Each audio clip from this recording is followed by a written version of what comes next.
now listening to episode 2 of the Rebel Broadcast Companion Series, where we talk to pioneers and innovators, past, present, and future.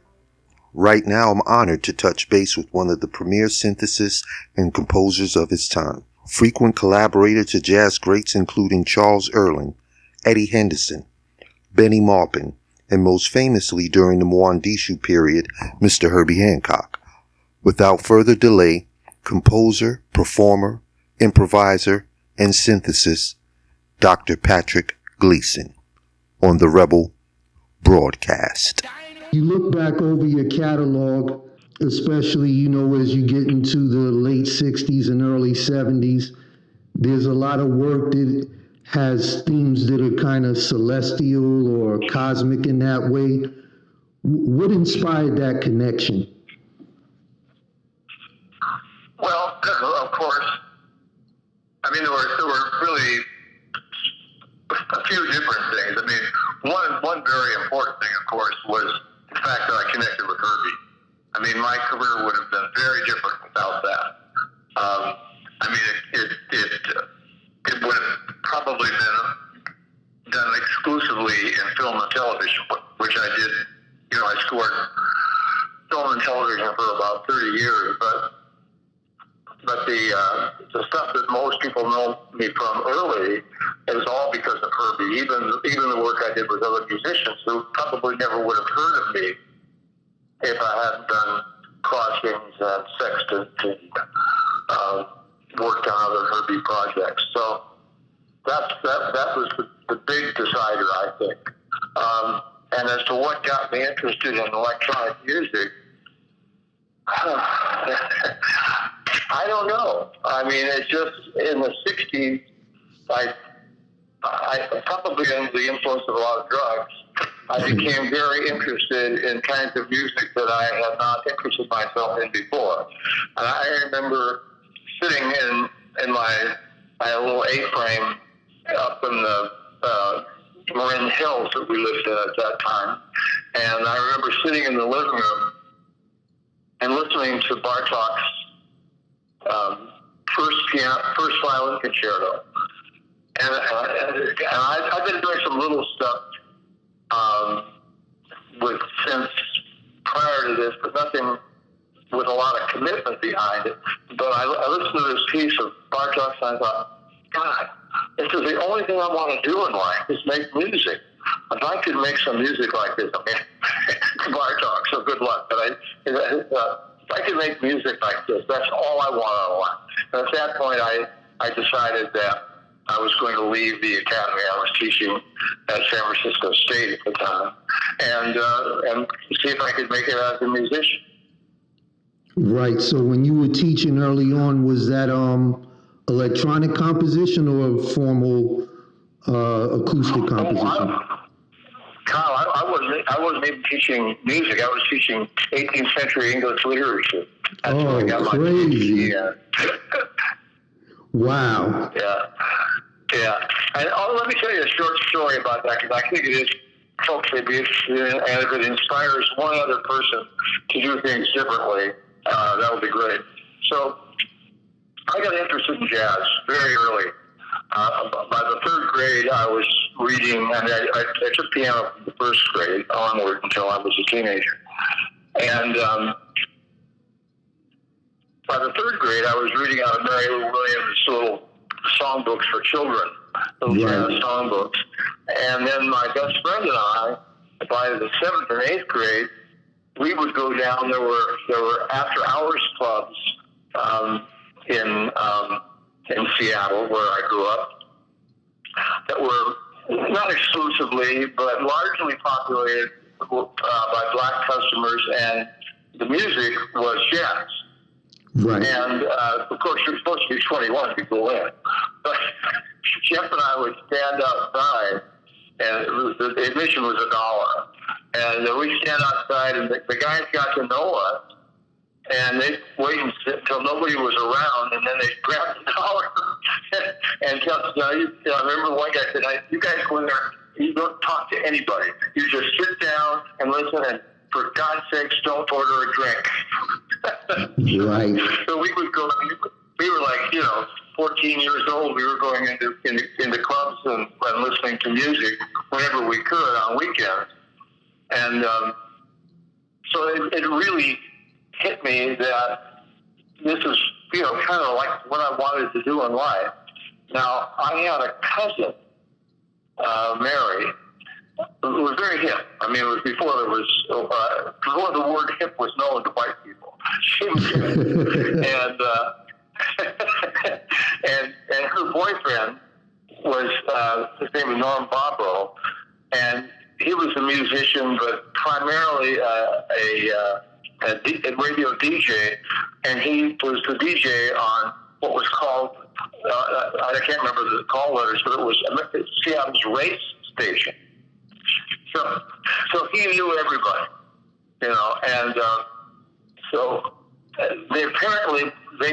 they talked to, was one piano player, and sadly I can no longer remember his name, but he was great, a jazz piano player, and so they set up this meeting between us.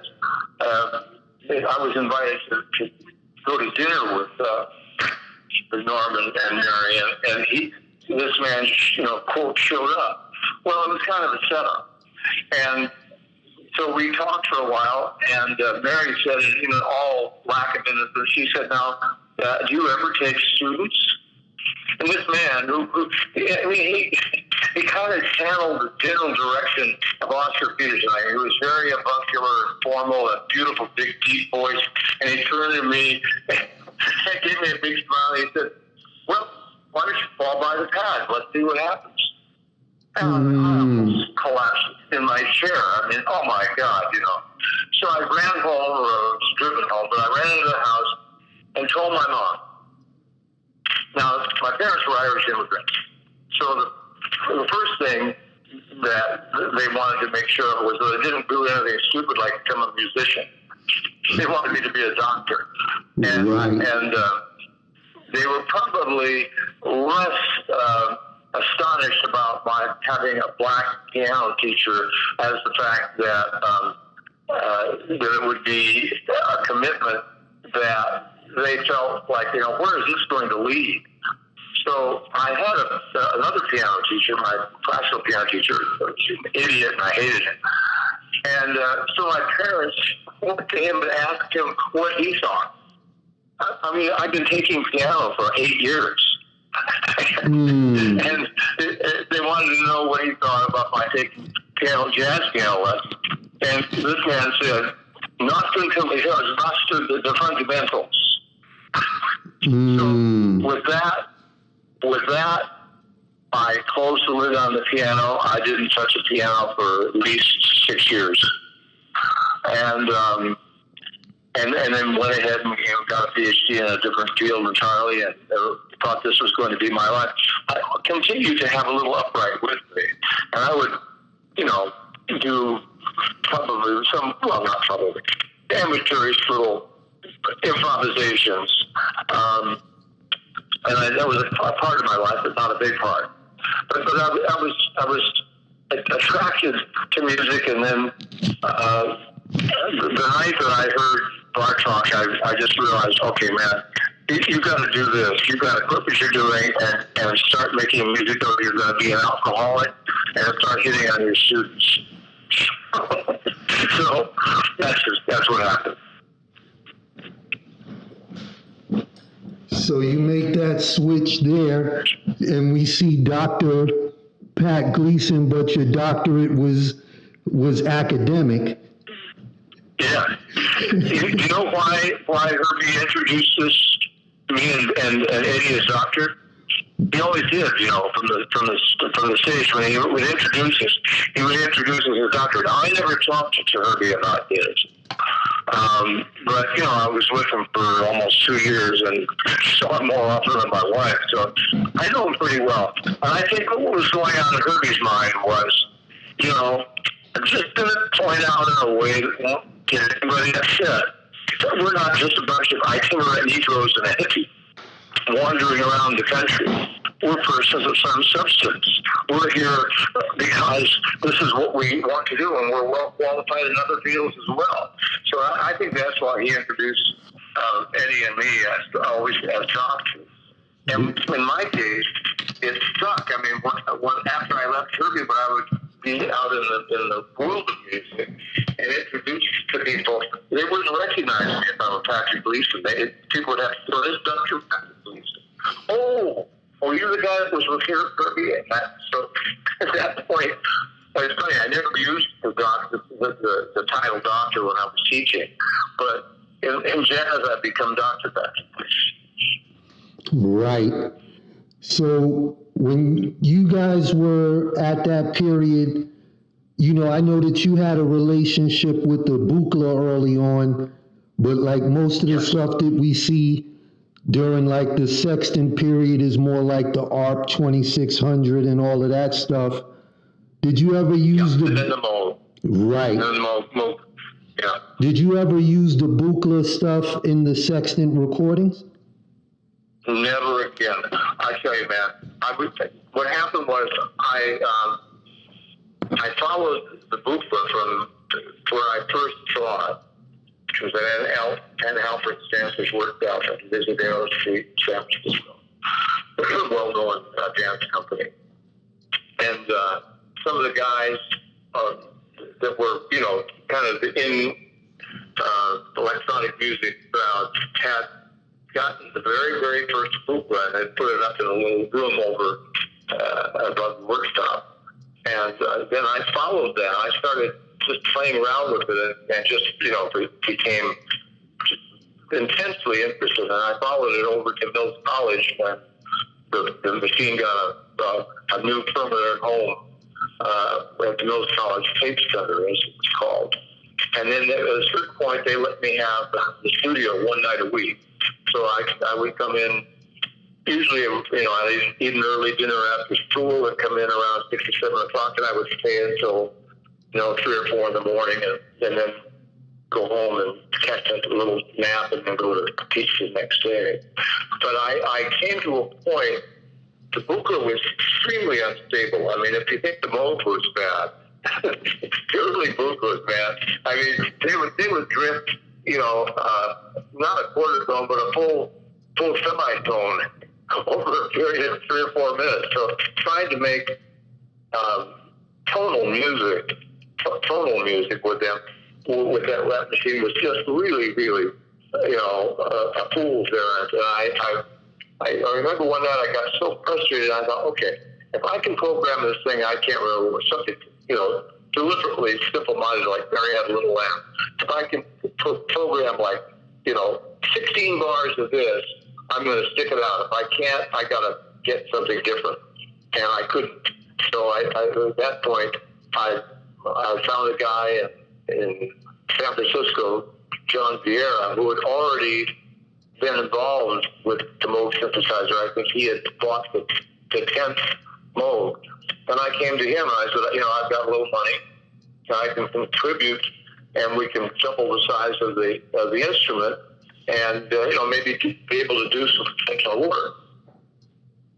And that we did. And that in short order, through the usual messy human process, we started a studio, and it became different for her.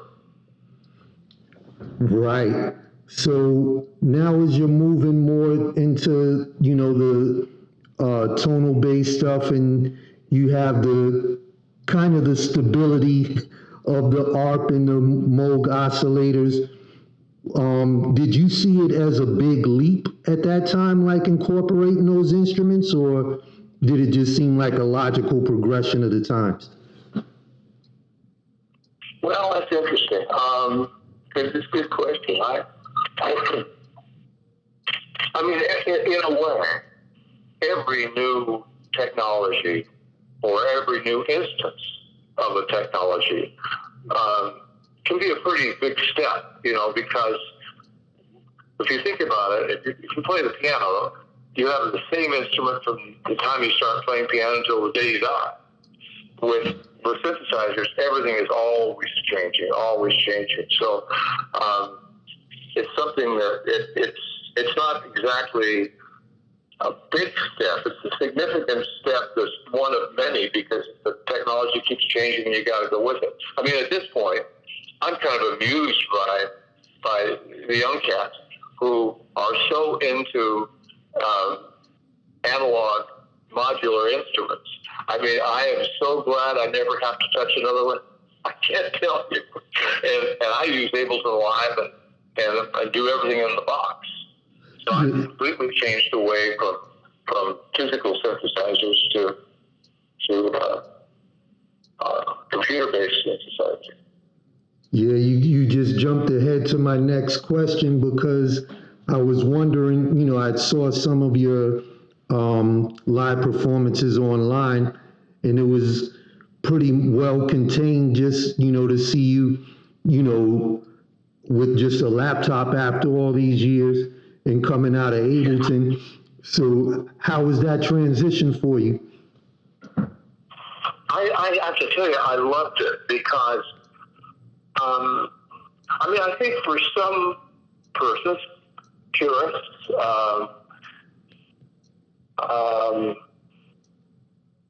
probably the idea of fastening onto an instrument, an analog instrument, and continuing to develop music that way. Suzanne Chiani, my friend Suzanne, I mean, she's changed the model of Buchla she's had, but she's been playing on a Buchla for, she's 10 years younger than me, so she's in her 70s. She's been playing on a Buchla for probably 40 years. So, I can't remember where we were going with that, but I guess for me, it's not so much that I'm attracted to the instrument. I'm attracted to the process that eventuates the music. I mean, I'm almost accidentally a synthesist. What I'm most interested in is the output. Right.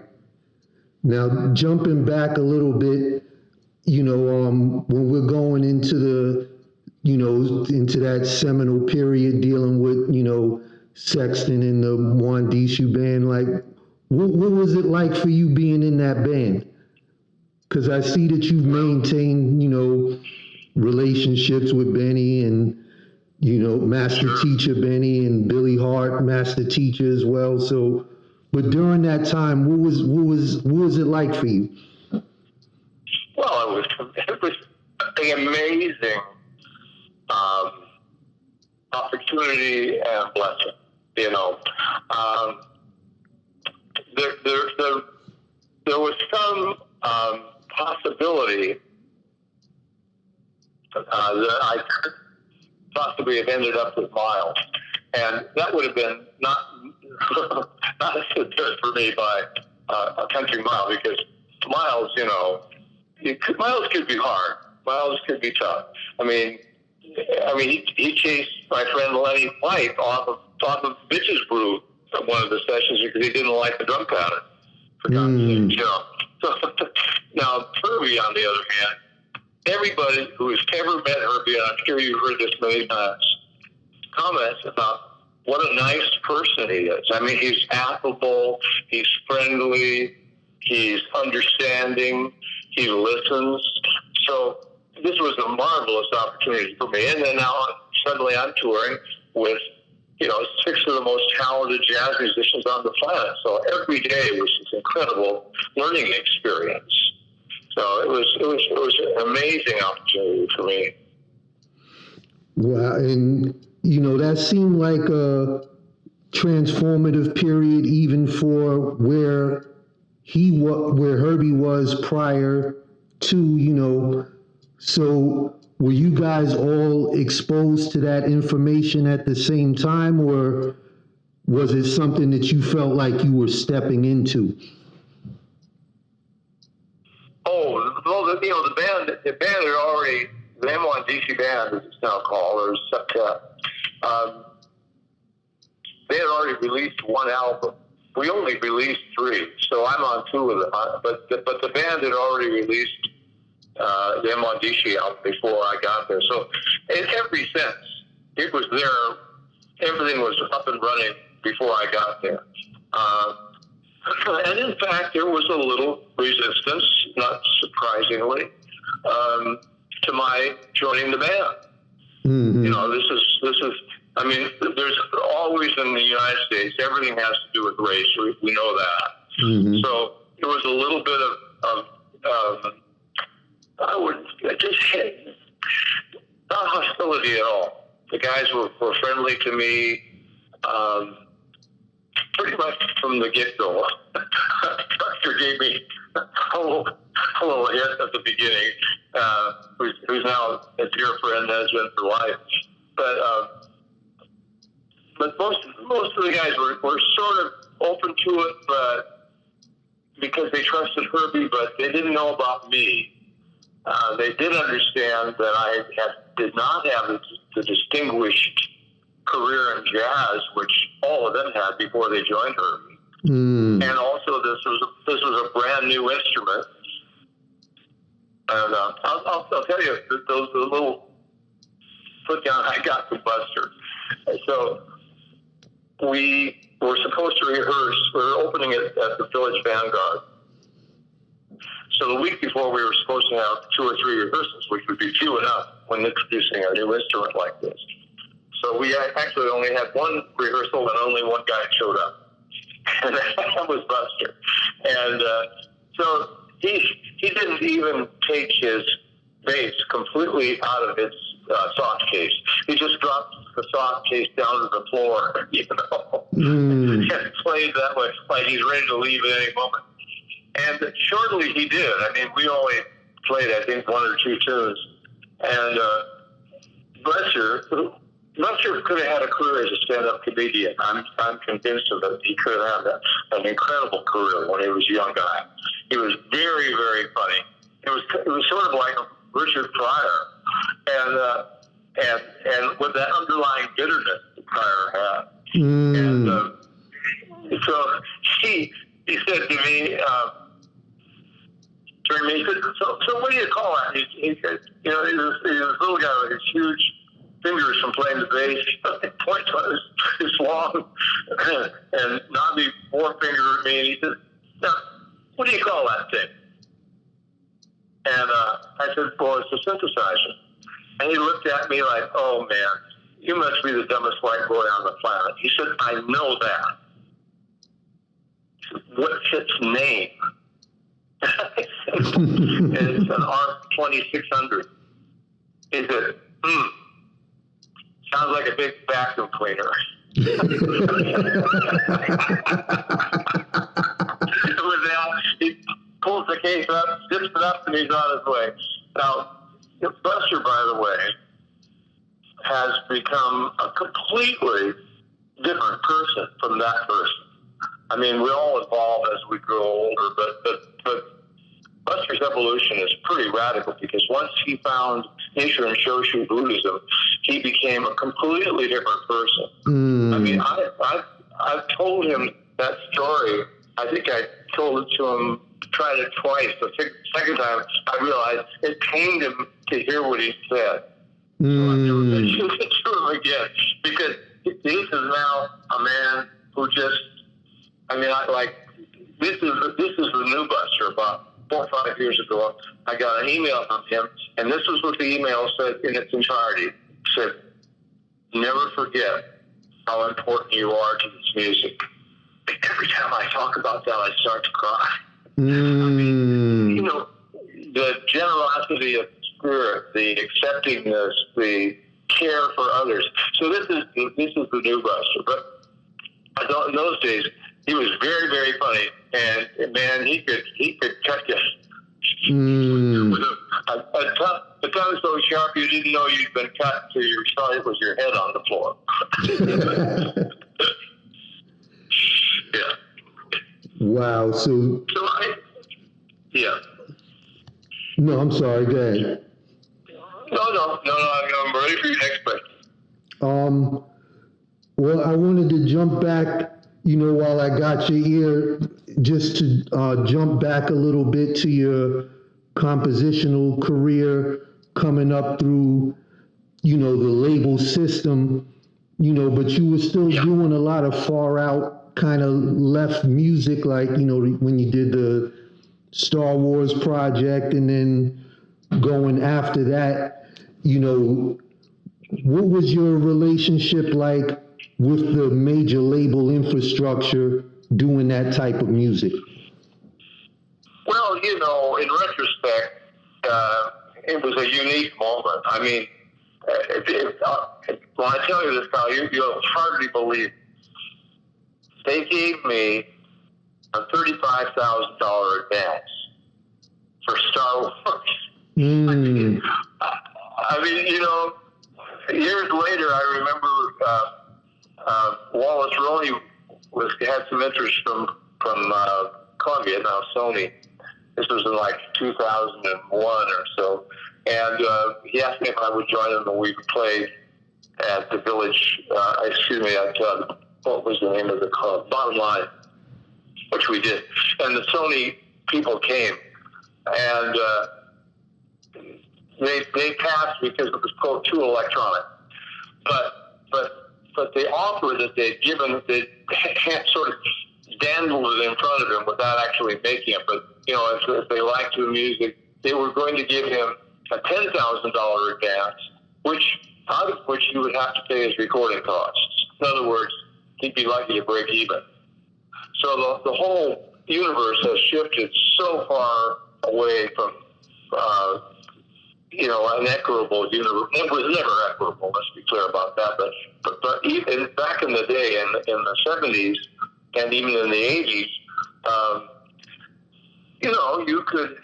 you could actually make a living as a recording jazz musician, if you can believe that. And now that's just completely, not even worth talking about, unless you're, one of about 10 people. Right.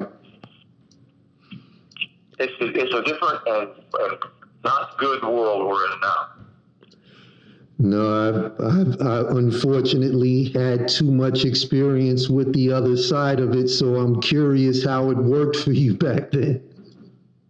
Yeah, well, it was just a lot easier, and also, something else that was in the background of my career in the 70s was the fact that here was the guy, Miles Davis, playing jazz for 1 million people. Right. I think there were 300,000 at the Isle of Wight, something completely crazy at the Isle of Wight concert. It was over 100,000. I remember that, and I can't remember what the multiple was. But I mean, when the labels saw that, they were interested in jazz. Unfortunately, I think as Miles, got into difficulties with substance abuse and his general health, he had, which not a lot of people know, he had sickle cell, So, his health wasn't good in the 80s. And so as he pulled back, then that kind of moment of grace where jazz musicians could, if they were playing fusion, could count on a large audience, that began to disappear. Right. And I think as Herbie saw that, and having struggled with the M1 Dichy band and trying to make money off of that, which he never could, that's why he went on to more commercial stuff, because he's got a family, he's an extremely talented individual, and he wants to be, reasonably rewarded for what he did. And to continue making the kind of music we were making in the M1 Dichy band, musically it was marvelous, but financially it was a disaster. Right. That's so abstract to believe, considering how great the music was. Yeah, I know. Yeah, it was wonderful music to make. It was just, because it was highly improvised. There were nights when, every guy in the band probably thought, what am I doing with these losers? Jeez, this is just horrifying. because it could really fall apart. But there were other nights where, I mean, unfortunately, it was seldom recorded, but there was one recording that was made at the Jazz Workshop in Boston, and then another one in Detroit. I can't remember the name of the club, but I mean, those live performances make the record sound like child's play. I mean, wow. We did we did a 43-minute long version of one of the tunes on Sextant. I mean, 43 minutes. And that was the kind of stuff that happened all the time. It was not commercial music, but by God, it was incredible music. Well, with that in mind, how do you feel about fusion becoming a genre? Well, here's an interesting thing. If it has become a genre, it's a genre that's been abandoned by the record companies, because that I'm doing a record right now, and I'm talking with the producer about how to market it and where we go with respect to the Grammys. And fusion does not even exist as a Grammy category anymore. They dropped it. Right. So that tells you more than you wanted to know about fusion. And every musician I've ever known that's played in a fusion band doesn't like the label fusion. I've heard it's such. Yeah, and well, of course there are a lot of jazz musicians that don't like the word jazz. Right. Benny doesn't ever use the word jazz. Right. So, I don't know. I mean, I'm settled on jazz. I mean, for me, it identifies what's going on. But in my own music now, I think I'm in fact, after we get off our phone call, I'm going to send you at least one of the pieces that I've just finished on this album I'm working on. It's going to be in quad. The album will be in quad, but I'll send you the stereo version. It sounds incredible in quad. God, it sounds good in quad. Wow. Yeah. The guy that's producing, a very interesting guy. His name is Cameron V. I don't even know what his real last name is. He goes by Cameron V. He's had an incredible career. Super bright guy. He was the first producer of Folkfest. He also has invented a lot of stuff, that people use now in electronics. And one of the things that he's done is he's figured out a way to be able, you can put one of his quadraphonic encoded albums on a stereo turntable, and if you're patched up with 4 outputs, you'll hear the music in quad on a stereo turntable. Wow, so this new project is going to happen in vinyl mixed in quad? Vinyl, and also it'll go on streaming and in an encoded version. He calls it Quark, Q-U-A-R-K, Quark encoded version. And if you play it on a regular, you can stream it. You can download it on Spotify, and it'll play in stereo just fine. If you have a quad setup, it'll play in quad. So it'll be in vinyl, but primarily the vinyl thing was always kind of a proof of concept. When the first record he did in quad, mine is the second.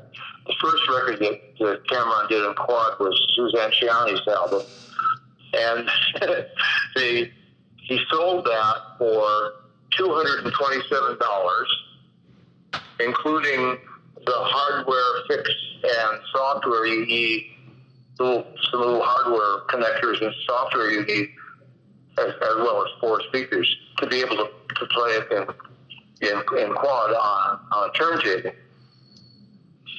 So the album, there were only 227 copies manufactured. Right. So it's very limited edition. $227. And I have followed the progress of that album. You can see for yourself. Go on Discogs. And as soon as it's sold out, you could buy a copy for $300 on Discogs. I looked 2 weeks ago, and one was for sale for $900. Wow. You become a collector's item. Yeah. So, Suzanne's a very good musician. Brilliant. I was lucky to see her a few years back. She came to Philadelphia. Oh, did she? Yeah. But this quad release, is this proprietary coding that he's using for this? This is his coding, yeah. Yeah, he's in fact, the coding now is available